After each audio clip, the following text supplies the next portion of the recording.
Hi everybody, welcome to the Scott Show. We're talking here today about Monday Night Raw. I just wanted to get on here and apologize because we have been really busy here at the Scott Show, getting things ready for a change that's going to come around. Just wanted to give you guys a little heads up. So we are excited. There are going to be some big things coming along on the Scott Show. January 1st, it's going to get even bigger. So I'm really excited. We are going to be doing the regular podcast that we got going on. Raw, SmackDown, pay-per-views. We're going to do the NFL picks, the NCAA shows. I did only do the lower division show this last week. But we are going to be back with the top 25 on Thursday. So I wanted to get to Monday Night Raw. What we had Ric Flair come out first, introduce the fifth person on his team, which was none other than Drew McIntyre. Let me tell you something. I'm excited to see Drew McIntyre on there. Really excited to see Drew McIntyre on there.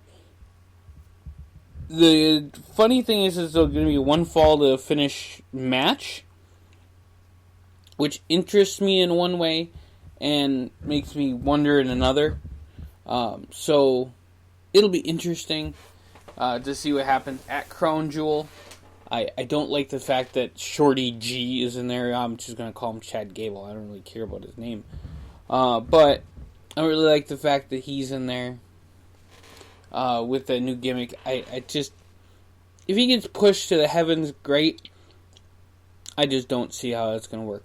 But Drew McIntyre is the fifth member of the team. Hopefully he gets the win. He does defeat Ricochet in 17 minutes, 40 seconds. The inmates on Cage Match give that a 7.93 on the Richter scale, which I think, hey, that's really cool. A big time shout out to Drew McIntyre. Aleister Black defeated Jason Reynolds, 1 minute 45 seconds, which it should have been. Andrade, in a match that I thought was going to be really good, was really good against Sin Cara, 12 minutes. The Viking Raiders defeated Hawkins and Ryder, who now are just another jobber team on Raw. I am wondering how the whole thing's going to work with the draft, what teams they have. I know that they have a big tag team match coming up here in a little bit. But I do wonder where they're going to go with that, and we'll just see. Seth Rollins was backstage and talked to Alberto Carrillo and gave him an opportunity to have his first match on Raw against the champ. Great match. Carrillo looked amazing. Yeah, you guys got it made on Raw. I yawned because I was up late. Just saying. Rollins defeated Carrillo, 12 minutes. That's exactly the way it should have been to put over the guy. So great stuff going on there. Yeah, big time thumbs up for that. That was a great match. And it made Seth look good, I think. Unlike the title match they had with Darby Allin and Chris Jericho on AEW, which just made Jericho look like a complete twit, because why would your World Heavyweight Champion not be able to beat a guy who has his hand tied behind his back? Just amazing. Now then, we did have a tag team match with the Street Profits and the OC. If I was the wonderful Simon Miller from What Culture, I'd give this a thumbs down, but I'm not. I'm the Scott. I'm Scott at the Scott Show. Not the Scott, but whatever. The Scott Show. I'm Scott. You're listening. Thank you so much. So I would give this one a thumbs down if I was Simon Miller, but I'm not. But I will give this like a low grade for the tag team match.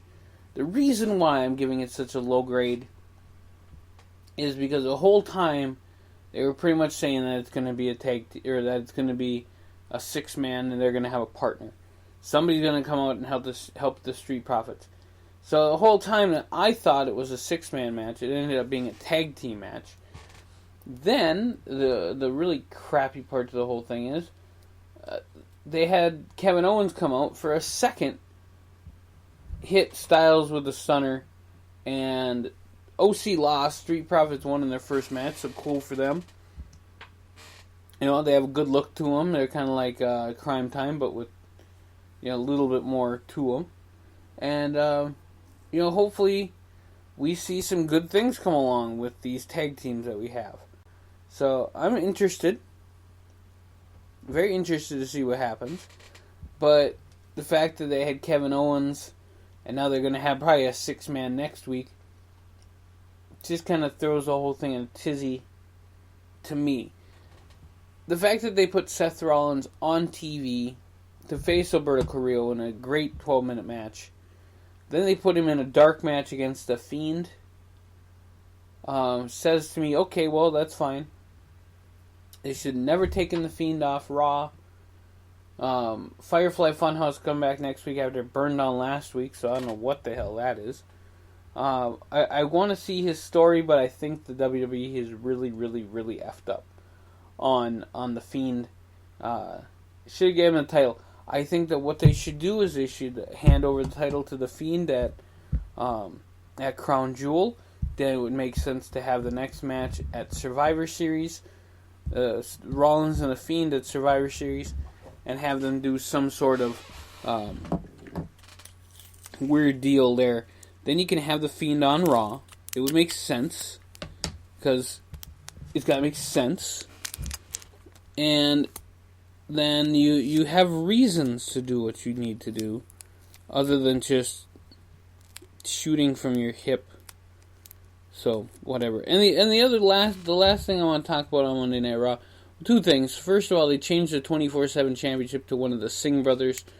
Finally, one of the Bollywood boys win a title on WWE. Never thought that was going to happen. And secondly, the Lana, Rusev, Bobby Lashley whole deal. I'm just not excited to see what happens with Rusev, and they're making him look like a dweeb. So, just not interested in moving on. So that's pretty much what it is. So I'm not very excited about the Monday Night Raw episode. However, I think that Monday Night Raw can do better. I think that they are really pushing for SmackDown right now to do better, and for NXT, because NXT has competition. I think you're going to see NXT's, I think they're going to jump, looking for the word, their stock. Their stock is going to jump, I think, heavily, because they are moving on to, they have this competition. I think that after a lackluster AEW show on Wednesday, and I don't know what they have coming up this week, I think that NXT is in it to win it, and I don't think it's going to take too long. When you're third rate, and I say that in the nicest way possible, third rate promotional tool is beating somebody's first rate, and they're saying they got all these sales and all this other stuff. I'm just not impressed. So we'll see what happens. So Raw is going to really become, and I hate to say it, the third-rate show, because NXT's got competition and SmackDown is on Fox. They got $1 billion to make up. So, interested. I want to see what happens, and we'll look forward to it here on thescottshow.com. So, I will be back on tomorrow. I should be back, that'll be Wednesday, with my NFL picks on the sports show, and then I should be back on the wrestling show on Thursday for the Wednesday Night Wars, and those should be my shows for the week. I will have other stuff going on. I will give people heads up when I get there.